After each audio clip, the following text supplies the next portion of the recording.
Right, I open Bentley Substation up. I've got a two-dimensional site layout that I've brought into MicroStation in the 3D layout mode.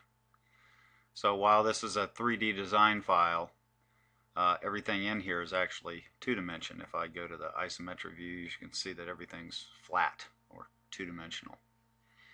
We go back to the top view, and I'll zoom into the bus breaker. We want to replace this bus breaker in this site layout. So I'll use my element selection tool, do a selection crossing, and delete the existing two-dimensional breaker.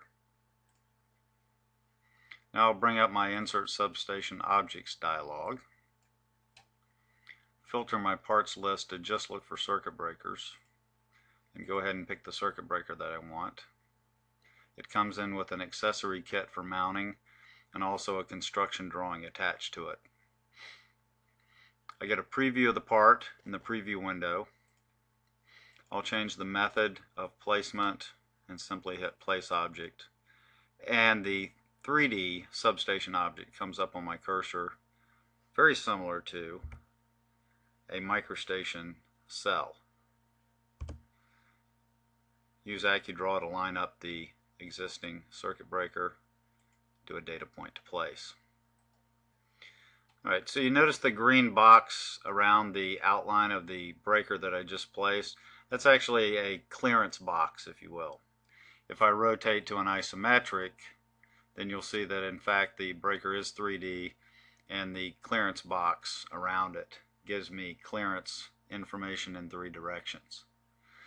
But since we're dealing with a drawing that's mainly in 2D already, the main point of interest here is back to the top view, and we can see that we do have enough clearance for bushing removal if needed on this bus breaker in relationship to the existing disconnect switches on either side.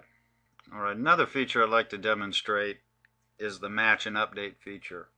So what I did on these two disconnect switches was take an existing cell from the client's drawings, two-dimensional cells, and I made them, brought them into Bentley Substation and made them intelligent symbols and kept them as two-dimensional symbols. Once again, rotate to the isometric view.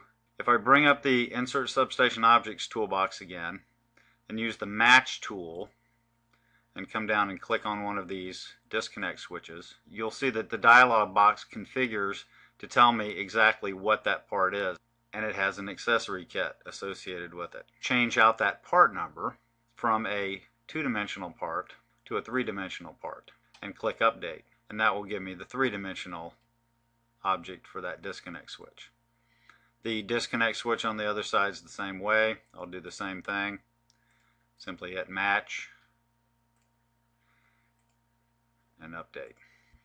Rotate that around. Now you can see that I'm building my three-dimensional substation layout from two-dimensional parts. So I'm going to open up the Reports tab and just run a real quick report just to give us an idea of what kind of parts we have so far in our project. If I run that off, run the bill of material and do a preview of it, I'll get the bill of material for the screen. Now this is only going to give me the bill of materials for the items that I've placed. So you see up the top, AW361 came in, it's our disconnect switch, our foundation, and the switch stand or the structure, and all of the associated hardware that I need for that particular structure.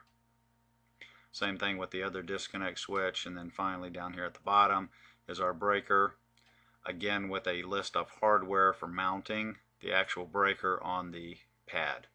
Alright, last thing we'll do to complete our part of our designs, I can add some 3D conductors in between the disconnect switch and the breaker. So I'm going to rotate my view around a little bit. Come in here and start placing cables. Give my cables some parameters.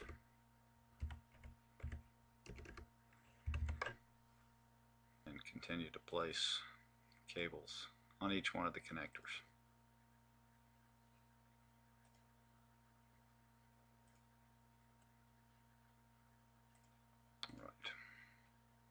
go back to a top view, go to a front view. We can see that those cables are in fact in 3 dimensions. Very nice.